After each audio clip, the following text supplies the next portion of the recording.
Olá, pessoal. Eu sou Rosângela Carvalho e hoje nós vamos dar início à explicação sobre os planetas, né? Como os planetas, esses deuses, essas deusas, esses mitos, esses símbolos, esses arquétipos, né? Eles influenciam na nossa vida. Então, para começar a série de planetas, vai ser um vídeo para cada planeta, nada mais, nada menos decente começar a falar sobre o Sol. Então vamos ver o Sol. O Sol ocupa uma posição única na astrologia. Ele não é igual aos outros planetas. Ele fica fora, acima dos outros, devido ao fato de que todos os planetas giram em torno dele. É o centro do grupo. Sua luz e seu calor permitem que a vida exista, cresça e se desenvolva, ao menos na Terra, né? A primeira religião verdadeiramente monoteísta na história humana foi um culto solar instituído pelo faraó egípcio Akenaton. Inclusive, Akenaton fez um hino composto por esse precoce pensador religioso que ainda sobrevive e indica que para Akenaton, assim como para os primeiros habitantes do planeta Terra, o Sol era a fonte de toda a vida. A posição do Sol na roda zodiacal, junto com o seu signo e aspectos, tem sido para muitos astrólogos o ponto de referência principal. Talvez por isso a astrologia solar tenha se tornado tão popular. Mas apesar de sua importância, o Sol não é o único fator numa carta astrológica. O destaque dado à astrologia solar nos jornais e revistas conspirou, na verdade, para impedir que o público tivesse consciência dos aspectos mais profundos da astrologia como um sistema integrado holístico de pensamento. Embora a discussão sobre a importância do Sol em relação aos outros planetas vá se entender por muitas décadas, a maioria dos astrólogos provavelmente concorda que ele é ainda o primeiro item estudado na leitura de um mapa e, combinado com a Lua e o ascendente, constitui a maior parte dos dados essenciais a se basear na leitura astrológica. A maior parte das culturas teve deuses solares. Na Grécia, a primeira divindade solar foi o titã Hélios, que conduziu o carro do Sol pelo céu a cada dia e que foi o tema da famosa estátua chamada Colosso de Rhodes. A ensolarada ilha de Rhodes era consagrada a Hélios. Mas o deus do Sol, mais familiar à cultura ocidental, é Apolo. A sua mãe, a titanesa Leto, fora fecundada por Zeus, o rei dos deuses. A esposa de Deus, Hera, furiosa com a aventura do seu marido com Leto, decretou uma proclamação celestial que proibia qualquer santuário em homenagem à grávida Leto. Após vagar assim por toda a região em busca de um lugar para dar à luz, Leto finalmente chegou à ilha de Ortígia e ali deu à luz. Ártemis ou Artemis, irmã gêmea de Apolo e deusa da lua, que assim que saíra do útero de sua mãe, está imediatamente pronta a conduzir ainda esse trabalho de parto, foi até a ilha vizinha de Delos, onde no 9º dia ajudou no nascimento do seu irmão Apolo. Nenhum mortal tinha permissão de nascer ou morrer nessa ilha. É interessante notar que Delos é considerada o centro da cadeia de ilhas chamada Cíclades. Acho que é Cíclades o nome. Assim como o Sol é considerado o centro do sistema dos planetas. E 2 leões, emblemas do signo de Leão, regido pelo Sol, guardam o santuário de Apolo naquele local. Apolo era o filho dourado do panteão grego, dotado em música, matemática, medicina e profecia. Mas no início vagava pela Grécia em busca de um lugar sagrado para fundar o seu santuário. Por fim, ele chegou ao ponto que hoje chamamos de Delfos. Porém, o encontro. Não. Porém, o encontrou guardado por uma serpente gigante, a Piton, Apolo lutou contra a serpente, matou a serpente e ergueu o seu santuário. Ali ficava a sacerdotisa, conhecida como Pitonisa, a quem pessoas em todas as estações da vida vinham de todo o mundo antigo para formular questões ao oráculo de Delfos. A pitonisa mascava folhas de louro sagradas, respirava a fumaça que saía de uma fissura da terra e profetizava. Qualquer mensagem trazida era considerada lei imutável. Ninguém podia questionar ou discutir. Desta forma, Apolo, mesmo sem ditar diretamente as mensagens, tornou-se associado às leis proclamadas em Delfos. Duas mensagens escritas nos portões do templo em Delfos eram: conhece a ti mesmo e nada em excesso. O primeiro axioma tem clara ressonância com o conceito astrológico do Sol, uma vez que esse corpo luminoso é normalmente visto como representante do verdadeiro eu de um indivíduo. Na maioria das vezes, a introdução à astrologia e aos aspectos mais profundos se dá por meio da informação representada pela posição do Sol no mapa. Porém, e quanto a nada em excesso, o que quer dizer isso aí? Esse axioma descreve uma função solar, mas que demanda um exame muito profundo desse mito. Lendas que descrevem um deus em combate contra uma serpente mítica ou um dragão como Piton estão muito espalhadas. Alguns estudiosos feministas veem como emblemáticos, vamos dizer assim, esses mitos da história sagrada. O deus, segundo eles, representa a divindade das tribos patriarcais invasoras, enquanto a serpente representa a grande mãe, que fora dominada e posta de lado pelas novas religiões, que são mais guerreiras. Isso é verdade. Mas o mesmo mito pode ser encontrado quase exatamente na mesma forma entre os semitas, assim como entre os índios europeus e por outro mundo antigo. Na Índia, o deus Indra derrota o dragão Vritra. O norueguês Thor enfrenta a serpente Midgard. Ainda na Grécia, Zeus luta contra o dragão primordial Tifão. O épico da criação babilônica relata a batalha de Marduk contra a serpente marinha Tiamat. E o Antigo Testamento preserva fragmentos de um antigo mito no qual Javé batalha com outras serpentes marinhas, o Leviatã. Obviamente, esse mito, ou essa narrativa da luta contra o dragão, é comum a todos os povos indo-europeus, assim como entre os judeus e os babilônios, desculpa, que pertencem à mesma órbita cultural. É verdade que no Oriente Próximo, a serpente primordial, ela é descrita como feminina e podemos desconfiar que nessa região o mito realmente se tornou uma metáfora para a conquista do matriarcado. Mas sua universalidade surge que há um significado mais profundo, um psicoespiritual por trás dele.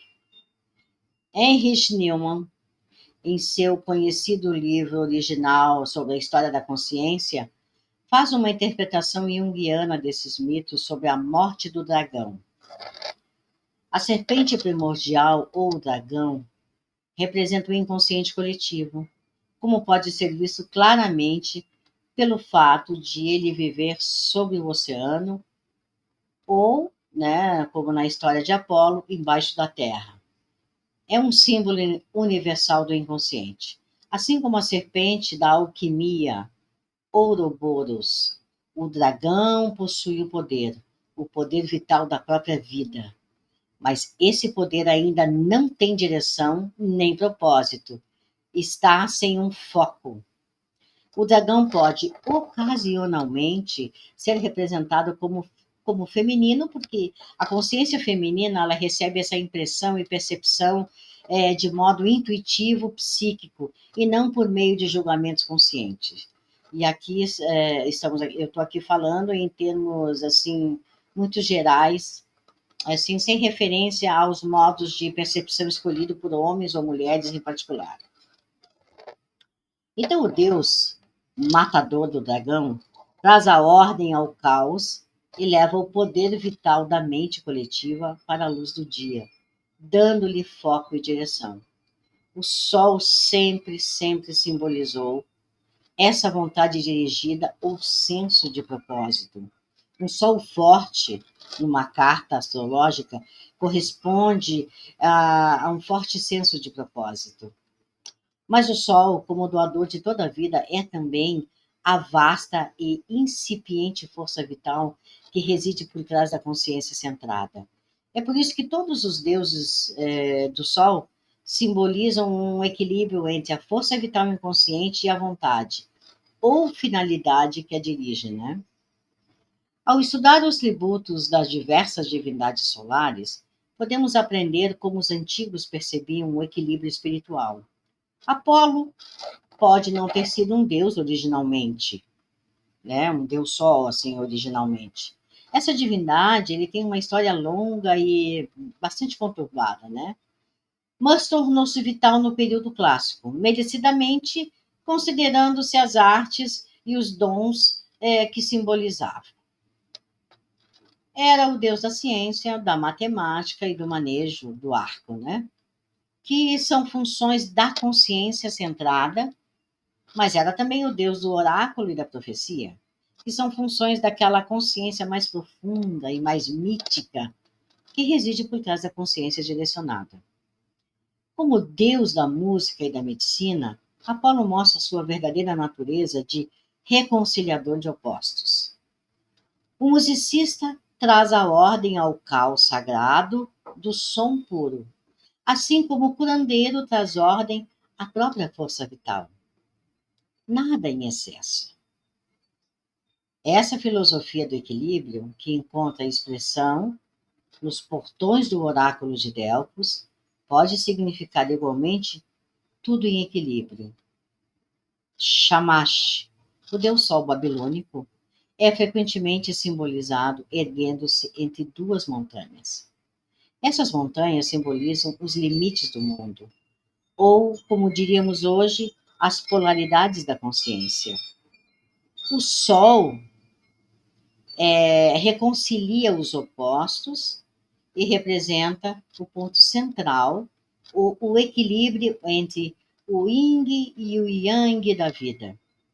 No sistema astrológico ptolomaico, praticado nas épocas romanas e medieval, o Sol era visto como o rei dos planetas e o imperador Aureliano, erigiu templos ao Sol Invictus, o Sol Invencível. Tradicionalmente disse que o Sol rege Leão e o Leão é o rei dos animais. Esse conceito de Sol sobreviveu na alquimia, que até o século XVII ele tinha uma visão de mundo mitológico. Os alquimistas ilustravam os seus tratados com desenhos fabulosos e mágicos, nos quais a força solar era frequentemente representada como um rei coroado e vestido de púrpura. O sol alquímico frequentemente era uma metáfora para o enxofre, uma substância ígnea, inflamável. Em termos psicológicos, sol, enxofre ou leão solar simbolizava a força vital e primordial, a mesma força que se manifesta em nossas vidas cotidianas como o ego. O sol, portanto, pode ser comparado ao poderoso arquétipo masculino, chamado de rei interior. Esse rei interior que todos nós, homens e mulheres, possuímos, é certamente um arquétipo muito complexo e não pode ser relegado apenas ao Sol. Júpiter, por exemplo, é também um importante componente do rei interior. Mas em um nível mais fundamental, o rei interior é outro símbolo do senso de propósito individual que torna nossas decisões por nós, que estabelece a estrada pela qual viajamos. Não é o eu o símbolo da completa totalidade. Embora tenhamos descoberto que o potencial para a completude era de algum modo incorporado pelos deuses Apolo e o Shamash, o Sol ou o Rei interior é, para a maioria de nós, aquilo que foi para os alquimistas, a força vital ou princípio direcionador masculino. De acordo com os alquimistas, né, o eu aparece apenas quando o rei se une com a rainha em um casamento místico ou sagrado. Como é que se chama? A Mistério Coniunctions, do Sol e da Lua. Né? A emergência do eu depende de uma união, digamos assim, das qualidades masculinas e femininas. Durante o período medieval e mais tarde do século XVIII, o rei era um símbolo visível da força vital solar. Luís XIV da França pensava de forma mitológica ao se proclamar o Rei Sol, né? Como é que eu vou dizer? Seria de se estranhar, então, que os reis fossem vistos como seres sagrados? Não, não era. Acreditava-se que os faraós egípcios e os reis merovíngios da França eram filhos dos deuses ou de Deus, e os reis hebreus, como Saul e Davi, eram os ungidos, digamos assim. Obviamente, um único indivíduo não é, na verdade, um ser sagrado, exceto no sentido de que nós somos todos seres sagrados. Em nosso mundo democrático, já ultrapassamos o conceito de absoluta monarquia, que com frequência mantém a maior parte da humanidade oprimida ou escravizada pelos desejos e éditos de uma única pessoa. Mas se ganharmos em termos de liberdade, perdemos em termos de clareza. Astrologicamente, a gente deve notar que Urano, que é o planeta da liberdade, que dá sentido às revoluções democráticas de todos os lugares, rege o signo oposto a Leão, que é Aquário. E que a clareza solar está em eterna oposição com o caos da liberdade democrática. Astrólogos apontam que poucos líderes americanos, ao menos durante o último meio século para cá, incorporaram um verdadeiro arquétipo solar ou real que possa ser relacionado a um nível nacional. Em vez disso, eles incorporaram a forma pervertida do arquétipo do guerreiro, Marte atacando em um campo de batalha. Então ficamos assim privados, enquanto nação assim de clareza ou de um propósito direcionado. Mas mesmo essa perda aparente pode ter os seus benefícios. Somos agora levados a buscar o rei dentro de nós mesmos, e não por meio de arquétipos patrióticos racionais. Somos forçados a perseguir a nossa própria autoconsciência. Embora o rei interior seja normalmente visto como um arquétipo masculino, ao menos na Europa e no Oriente Próximo, de onde a nossa cultura veio, usamos o termo gênero deliberadamente. Houve então muitos deuses do sol na história do mundo, notadamente no Japão e entre os Cherokee. Mesmo em nossa própria esfera cultural, descobrimos que a força solar foi, por vezes, representada como feminina. Os hititas reverenciavam uma deusa solar chamada Hebat. Seu nome era grego e era Hebe.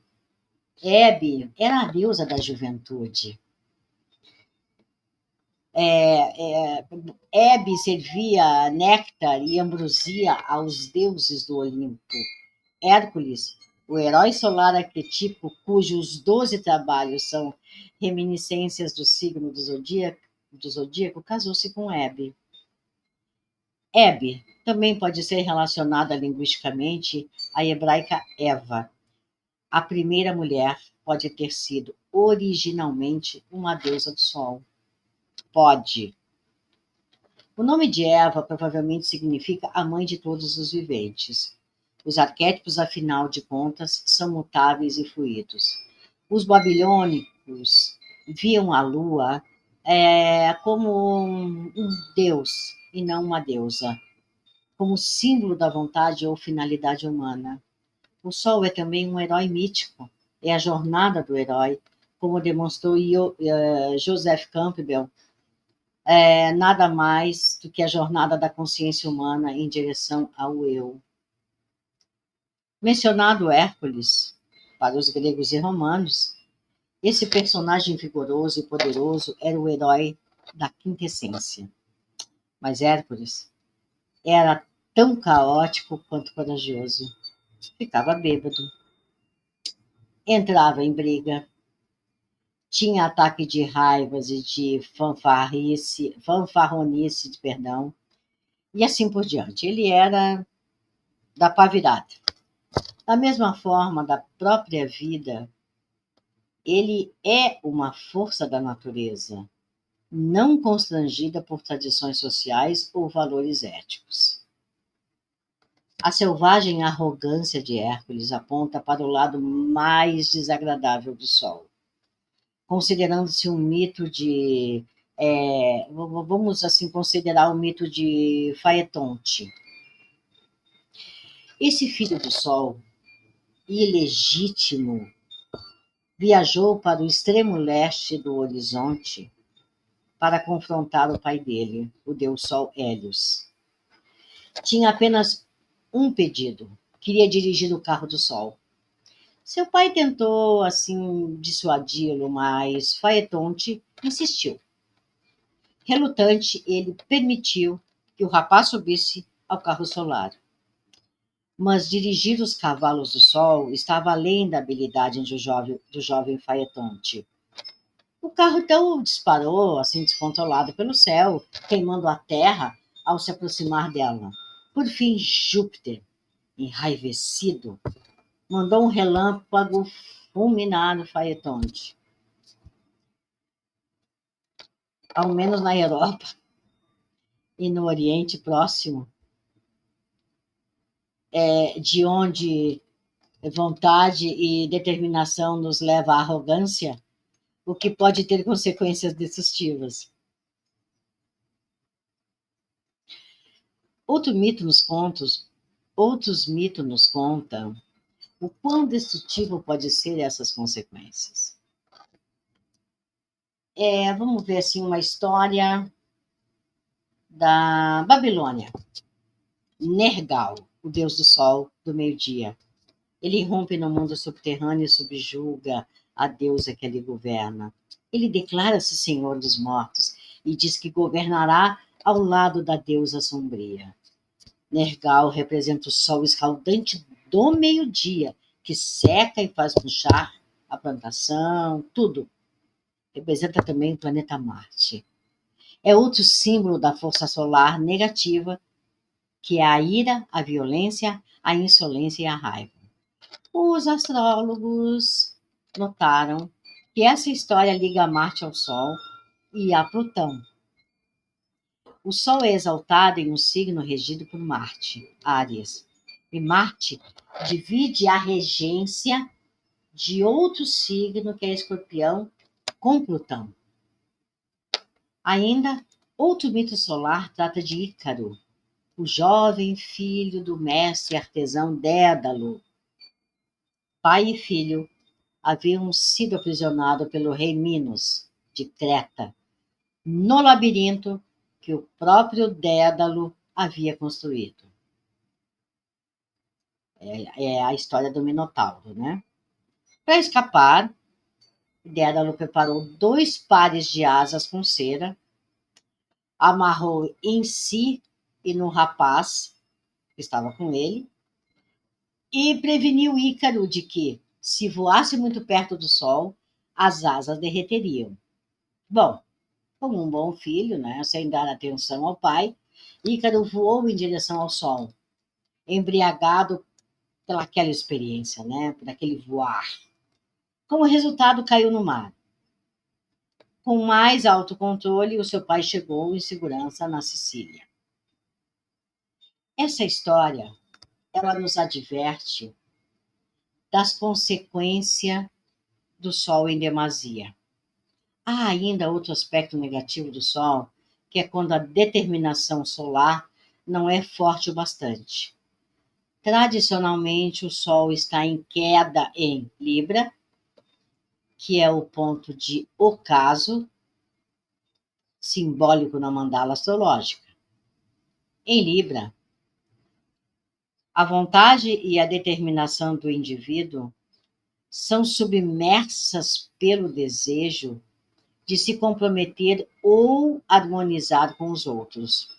Embora o Sol em Libra seja tipicamente considerado um Sol fraco, seu simbolismo aponta para algo em que o poderoso ego solar não é muito bom, que é nos relacionamentos. Apolo pode ter sido o mais belo e bem feito dos deuses, mas era um fracasso em seus relacionamentos. Ele nunca se casou. Apaixonou-se pela ninfa Daphne, mas ela o rejeitou. Ela fugiu e foi subsequentemente transformada em uma árvore pela ira de Apolo. Qual árvore? O loureiro, a árvore sagrada de Apolo, cujas folhas eram mascadas pela sacerdotisa de Delfos. Por que Daphne relutava tanto em ser a parceira do mais glorioso dos deuses? O fato é que pessoas solares são quase inteiramente absorvidas em si mesmo, né? O ego é deste tamanho, né? O senso de determinação, o objetivo a ser cumprido, significa tudo para eles. Não tem tempo para relacionar-se com os outros, pois estão muito ocupados conquistando o mundo. Isso é o fundamental. Então, eles não conseguem se relacionar com ninguém. Já Hércules foi outro herói solar que fracassara miseravelmente em suas relações, até que morreu e foi levado ao Olimpo. E a gente, como eu mostrei para vocês ali, ele se casou com Hebe, que também era outro símbolo solar, né? Pessoas excessivamente solares são arrogantes e egocêntricas. Eu sou bela, eu sou bonita, eu sou ótima, eu sou tudo. Afinal de contas, o Sol rege Leão e é exaltado em Áries, dois signos conhecidos por sua presunção. De acordo com a verdadeira mecânica de nosso sistema solar, é importante reconhecer que os planetas realmente giram em torno do Sol. A maioria dos ocidentais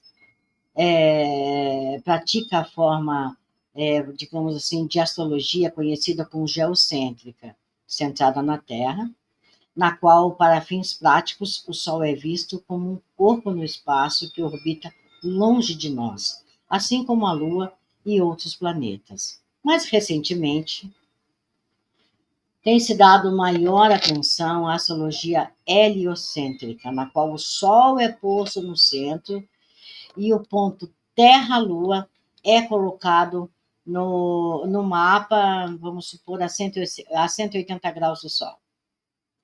Na astrologia geocêntrica, o Sol pode não ser literalmente a força central, mas é visto como tal para fins práticos.